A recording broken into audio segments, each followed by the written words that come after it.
All right, here with Kayla Miracle, Olympian for the second time. How would you compare or contrast the experience of making that first team to making it now your second Olympic team?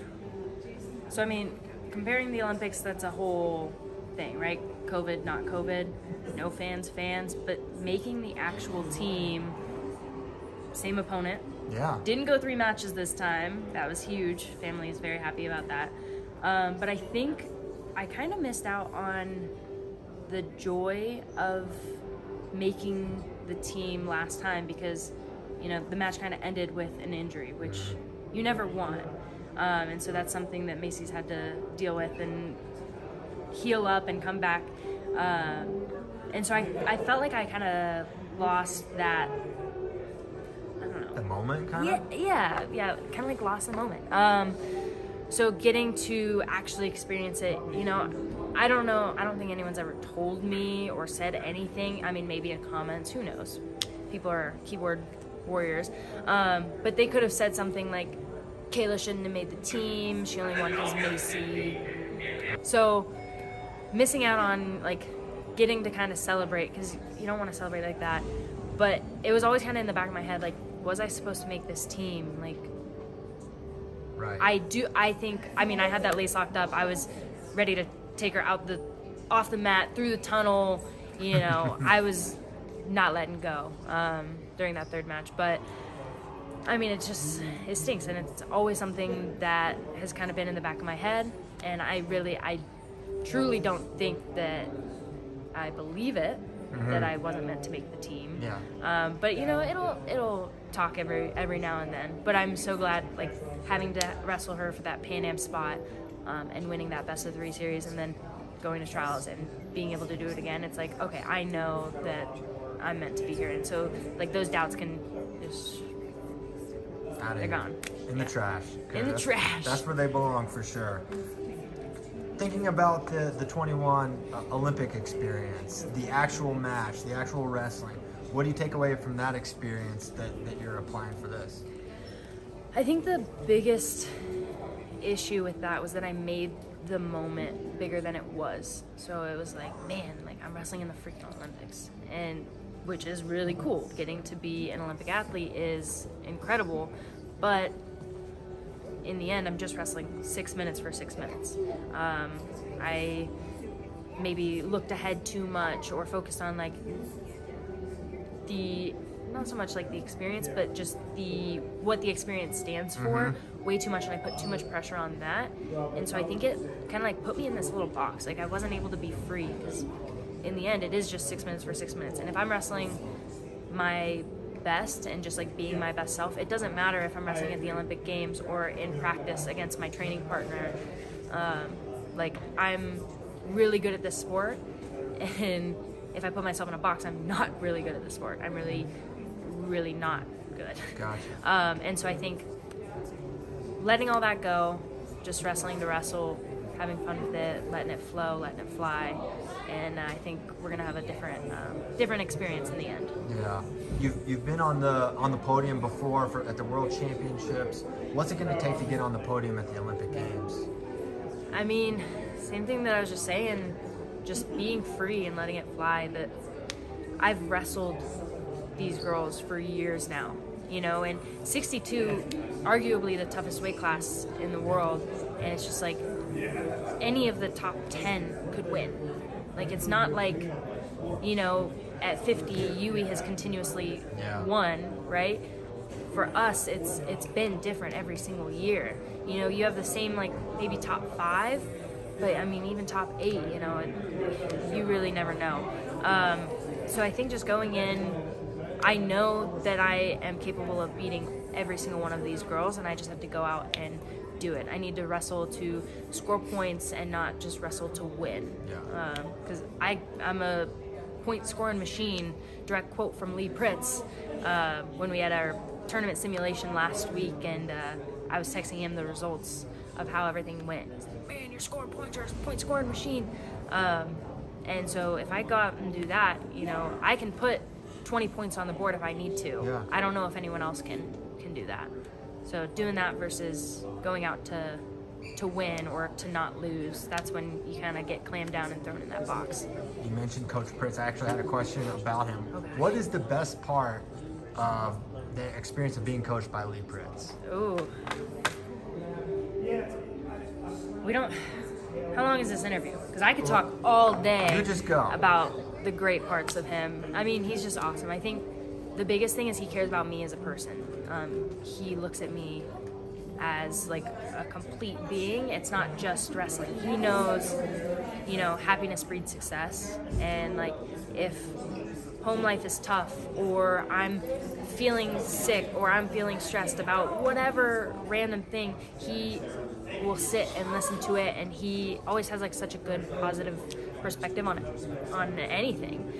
So getting to chat with him about that maybe before practice. I'm bringing suitcases in because I got all this baggage I'm carrying, and being able to talk to him, and like having, he's my coach, but he's also my friend, and so getting to do that, and then it's like, all right, we can put the baggage in the locker room and go out on the mat, and we can have fun with it. I think that's another huge thing is, I can be sassy or goofy or whatever, and he rolls with it, and he loves it. He spits it right back at me, and it just keeps the training environment fun. Like when we need to go hard, when we need to, buckle down and like do hard live goes or something, or really focus on this position, like we can do that, but we can also make practices fun and make training fun, because I mean the sport is hard.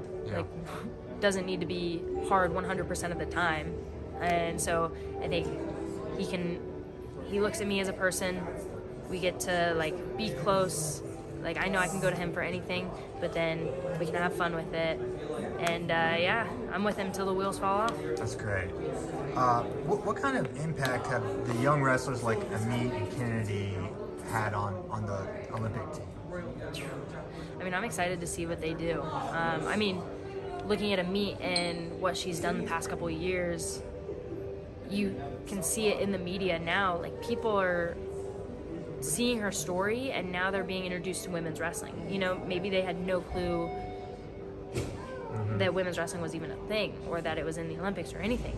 And so now they hear the story of this, 18-year-old winning the world championships, and now she's won it twice, and now she's on the Olympic team. So they're following that, so it kind of grows the sport.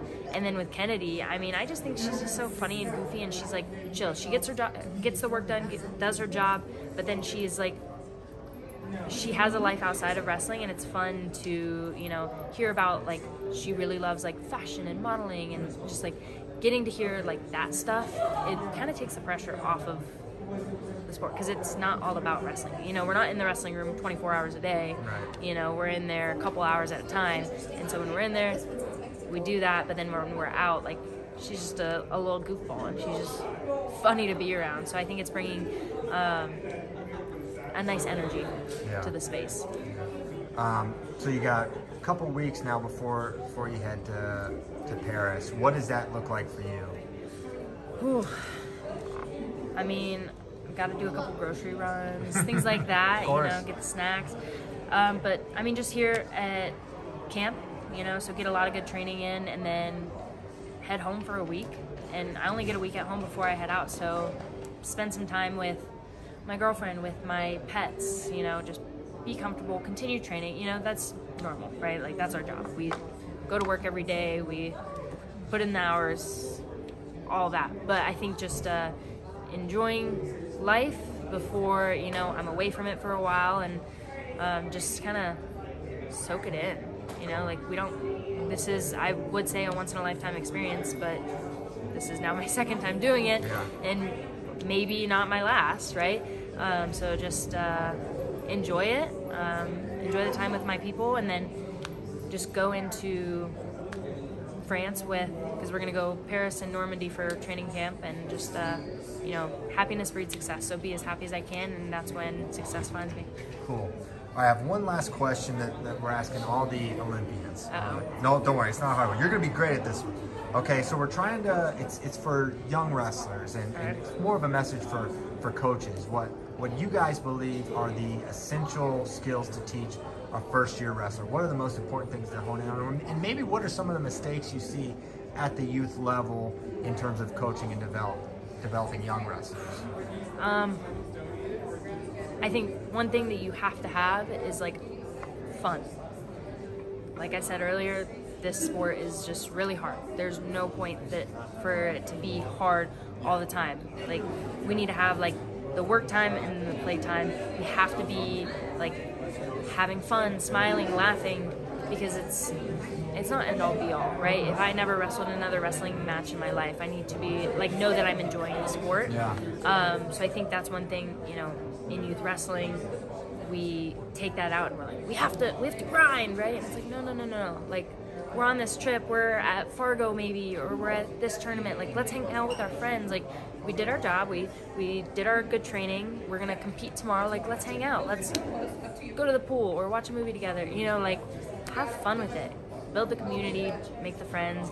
And then I think one mistake is the weight cutting. I think that culture within wrestling is just so dangerous, and especially starting it as kids, like, that's just, it's dangerous. I think it breaks your like love for the sport, and I think I struggled with that a lot growing up, because I had to cut a lot of weight, and there were so many times where I wanted to quit. Yeah. And then it's just not healthy, right? Yeah. Like, when I made the decision to go 62, once they changed the weight classes, I was going 50, I think it was 58 at the time. Yeah. And I didn't have to cut much for it.